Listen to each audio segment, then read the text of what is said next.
Thanks for checking out the Brad and John Show podcast. This segment of the show is brought to you by John Combest's book, Stalking, Harassment, Internet Trolling, A Guide to Recovering and Rebuilding After Online Attacks.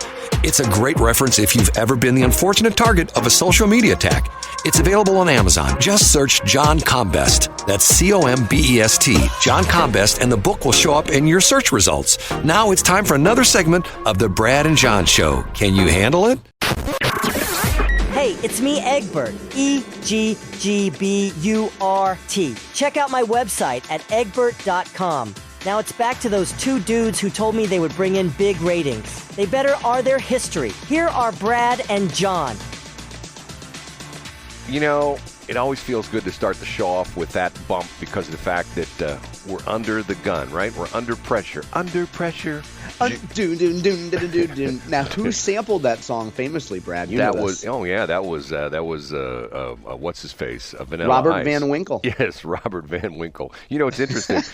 Back in the old days of the radio station, we used to have our FCC licenses on the wall. You don't need an FCC license to be on the air anymore. But back in the day, you needed an FCC license, believe it or not, to actually be on the air. And all the licenses were hung in the control room. And it was interesting to see all the different names, you know, like, for example, Tony Stone was John Wayne Millender III. Oh, wow. Yes. And Larry Mondella was Robert W. Hauser, you know, and all these crazy names that, you know, like, okay, like, what's your real name? It's almost like seeing the actors and actresses what their real name is. Like, Cary Grant, isn't his real name like Archibald Leach or something like that? It's something wildly less attractive. Yes, although... Hey, you broke my heart by telling me that young Bobby Day was not young Bobby Day, right? You broke many listeners' hearts. Well, Bobby's got to be in his 70s now because he was older than, you know, he was... I don't even know if he's working anymore. Last time I was in Kansas City and heard him was probably like 6 or 7 years ago. He was working in the oldie station in Kansas City. And yeah, but if DB's Delight isn't around anymore, what will do you have to live, Brad? Listen to you. You have no will to live. That's all there is to it. That is John Combest, C-O-M-B-E-S-T. The reason I spell it is because he has a website called johncombest.com. John is common spelling, John, C-O-M-B-E-S-T.com. Every single day, he puts together the top 3 stories that he puts on his website. He distills those from his entire website and tells us what the top 3 stories are in the state of Missouri as far as politics and all that kind of good stuff and government is concerned. And today, he's here with the top 3 for Groundhog's Day. Number 3, please. Well, it was another buzzer beater at the last minute to pick which one fits number 3 because there were so many good ones today, Brad. But one of them comes from a Democrat from St. Louis City, gives us a tremendous quote.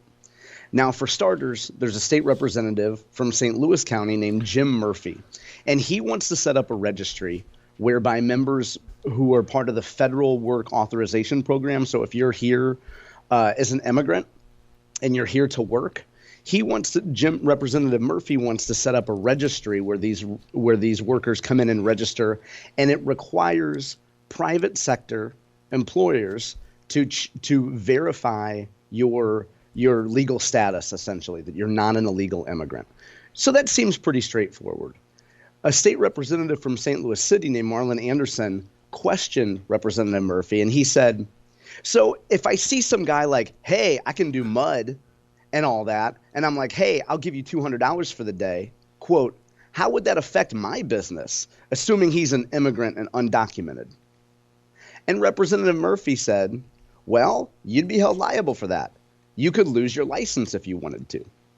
So a little bit of tension here, Brad, between the good old, hey, let's hire some day laborers that are standing down on the corner that we can give a little cash to, and the idea that employers should verify the immigration status of their workers. Well, doesn't the federal government still enforce that E-Verify thing where if they show up at your job site, you've got illegals working, don't they like shut you down and fine you and stuff like that? Well, according to and I should point out too that this article is from the Missouri Net. According to the Missouri Net piece, what Jim Murphy's thing would do, what his proposal would do, it would require private employers to verify, although today public employers are required to enroll in E-Verify. Well, I thought it was a rule that the private employers had to. I thought that was going for a long time. I don't think that's anything new, is that? Well, I don't know. I'm not sure, Brad. Well, I remember hearing. I mean, don't you remember every once in a while they'll raid one of the meat packing plants and they'll you know what I'm talking about? Like up in Iowa. I do. And they'll go in and they'll like arrest like 100 people who are working illegally because they're. And the whole thing is just, you know, I mean, like the crazy thing about this is this open border thing, and it's interesting. The I can never pronounce the guy's names. What is Mayorkas? What's his name again? Mayorkas. Mayorkas. Okay, the guy's on TV. He gets asked numerous times, "Is the border secure?" He says, "The border's secure." How in the world can he say that? It's laughable. Yeah, I mean, you destroy all credibility when you say things like that. That's like if you were like, let's say you were a TV reporter and you walked up to Tashara Jones and you say, "Is there any crime in the city?" And she goes, "No crime at all." We've solved it. Right. It would go like, "Huh? Interesting thing that and I don't want to divert too much because we get number 2 and number 1, but on my westplex.news site, it's an aggregation site, and we suck stuff in. And was it Wednesday? There were things put out by it's interesting because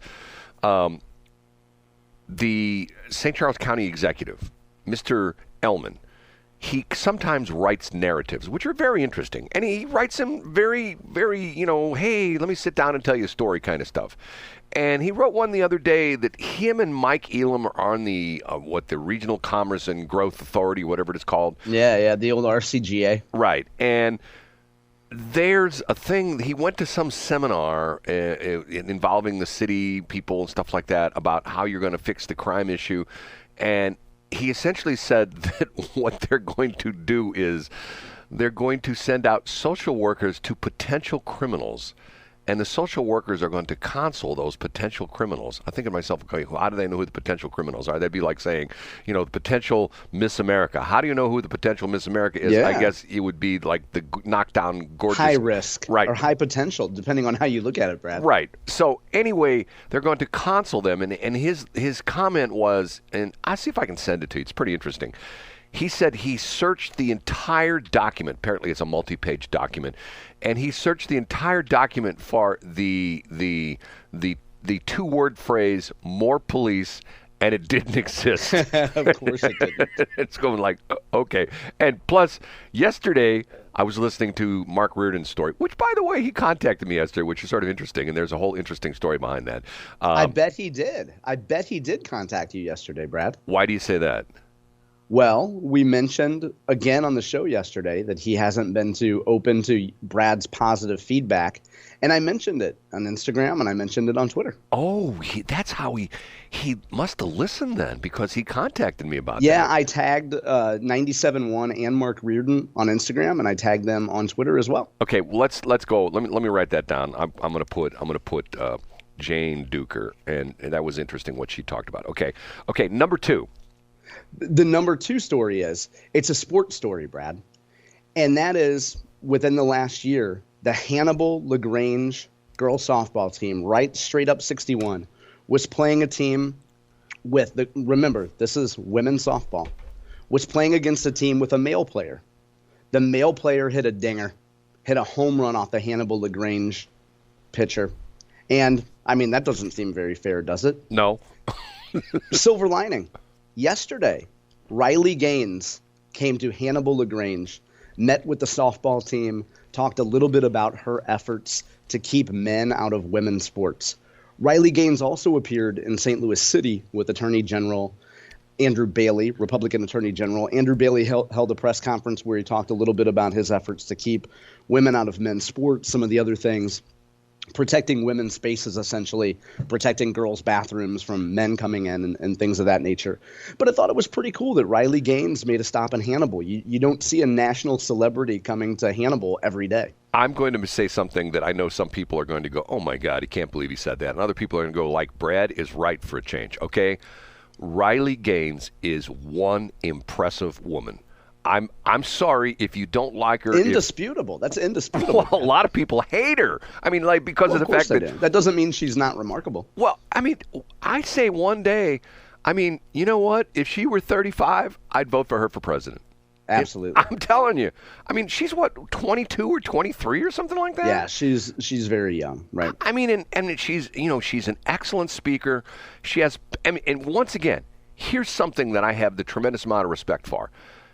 Something happened to her in her life, okay? And rather than for the rest of her life go, well, I could have been number one, except that this man swam against me. And the rest of her life, she could say, back in the 2020s, what do you call it? Nobody really refers to it, but yeah, we don't have a moniker for that. Maybe we should come up with one. We're in the 20s. We're in the 20s now. In the 20s. Back in the 20s, when I was an athlete for was she Kentucky? I think she was Kentucky. Yeah, University of Kentucky. Yeah, when I was a swimmer for Kentucky, there's this man that swam against me, and you know what? I've never been able to downplay that. It's always been a terrible thing in my life, and that's why I'm working here at White Castle.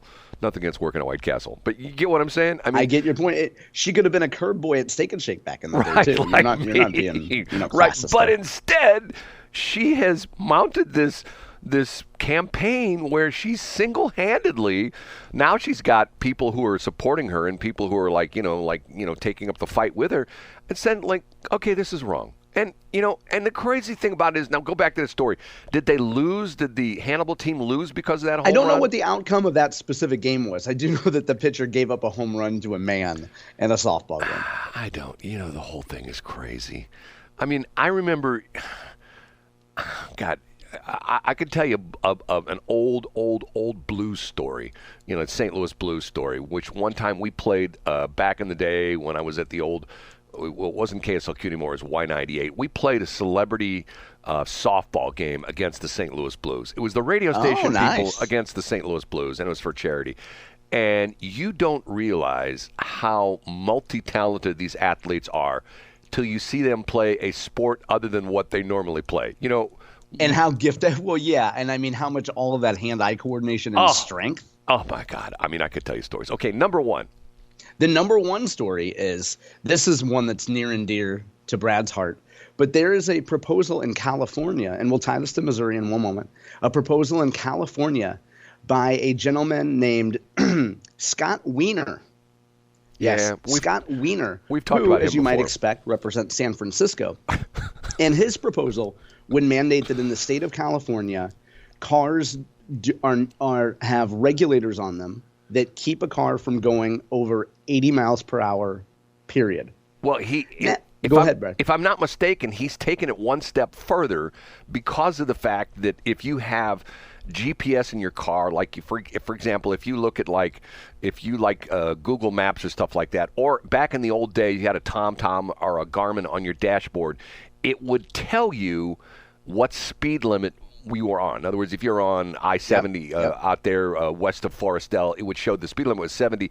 He wants to have it so that the car would automatically know what speed limit it was in, and you couldn't go 10 miles an hour over any of the speed limits. In other words, if you were a residential area, your car couldn't, and you was correct. You're exactly right, and I think the max speed limit there is 70, which makes it 80. Well, you're right. It would regulate the speed depending on where you are. Not in Utah. You can go 80, and I believe in some places in West Texas. Well, I mean in 80. California. Right, in California. Okay. And so Eric Schmidt, Senator Schmidt, was on Fox Business yesterday talking a little bit about this. And as the host brought up, the Biden administration often looks to California as, they're the canary in the coal mine to tell us all the about climate and all these other environmental issues. So Eric Schmidt had a good time on Fox Business News talking, and Eric called it, quote, one of the stupidest ideas I've ever heard. Well, see, it's gotten to the point where if you do business in California,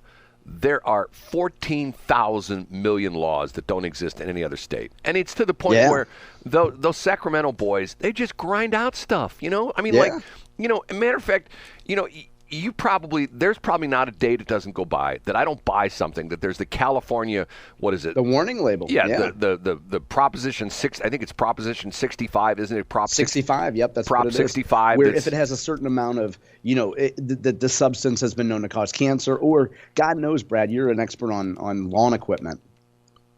I mean, the things that are on the lawn equipment about the size of the engine and et cetera. Now, there's an interesting thing on that is that they've outlawed in Los Angeles, they've outlawed the leaf blowers, but they don't enforce that law. Did you know that? No, I didn't know that. Do you know why they don't enforce it? I don't know because the celebrities want to have their lawn looking good. No, because of the fact that the majority of the lawn people are guests from where? Oh, they're from Mexico. Yes. And because they don't want to impinge upon them. How you like that word, impinge upon them? Impinge, it's good. Impingement syndrome. Now, John. Yes. Rarely do I ever do this, but I'm going to blow up your top 3. Oh, please do. Because something happened within the last hour that you probably don't know about. I probably don't. Bob Onder? Did he announce? He officially announced on 97.1 this morning at 6:25 that he is running for Congressional District 3 in the state of Missouri. Wow. Now, you know what? One of the things, there were 2 silly stories that I wanted to mention. I don't want to put Bob in the silly category.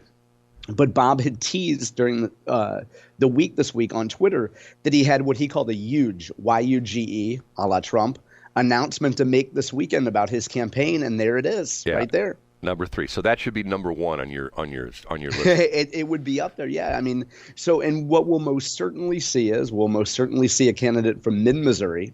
So there's a chance that this will become a geographic battle. Now, and once again, Bob Onder, right at this very moment, does not live in CD3, correct? That's correct, yeah. He's in Augusta. Now, he's in Ann Wagner's district. God, you know what? Him and Lamping and all these people move into Augusta. I guess they just can't get close enough to the Hoffmans. Is that what it is? No, I think it's they can't get close enough to Crapville, Brad.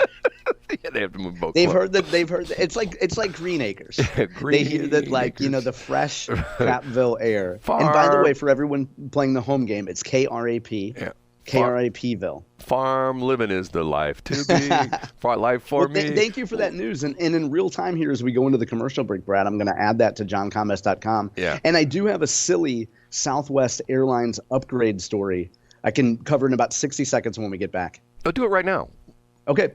So Kansas City Star has a headline today to the effect of, I'll read you the headline verbatim here.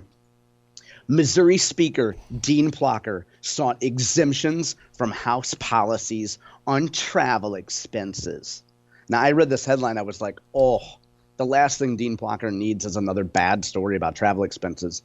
It turns out, Brad, that when going to a conference in the fall, Missouri House rules essentially forbid a member booking anything other than coach. And Dean Plocher booked a Southwest Airlines flight, and you know what he did, Brad? He asked if he could fly business select. Can you believe the entitlement of these elected officials wanting to board early? Well, no. Now, as we know, Southwest Airlines, the seats are all coach. Right. But the audacity of the Speaker of the Missouri House to want to get, and apparently, I'm not an expert on this, but apparently if you fly business select, you also get insurance on the ticket, whereby if something happens, you know, you can apply that money to whatever. But apparently the Speaker of the House, he had the audacity to ask if he could fly business select instead of coach. You know what? I don't understand that whole crazy thing in Southwest because I always board last. Matter of fact, I try to be the last guy because typically when I travel, I don't have any luggage with me. Yeah. And to the point where I don't care where I sit, and to the point where, for me, sit in the back, I don't care. You know, matter of fact, all those people in the front, if the plane crashes, they're dead. You look at all the right away, you're going to be fine. Right. They're going to be padding for you, Brad. Right. You look at all the statistics of the airline crashes, the people in the back, they always survive. People in the front, yeah, they always do, 100%. They're dead, you know? I mean, so why would you want to be in the front, you know, where you're going to end up, you know, anyway. Okay, we have to take a break. It's Brad and John Show, bjshow.co. I had to think about it for a minute, and I got it correct, I believe. Thanks for checking out the Brad and John Show podcast. This segment of the show is brought to you by John Combest's book, Stalking, Harassment, Internet Trolling, A Guide to Recovering and Rebuilding After Online Attacks. It's a great reference if you've ever been the unfortunate target of a social media attack.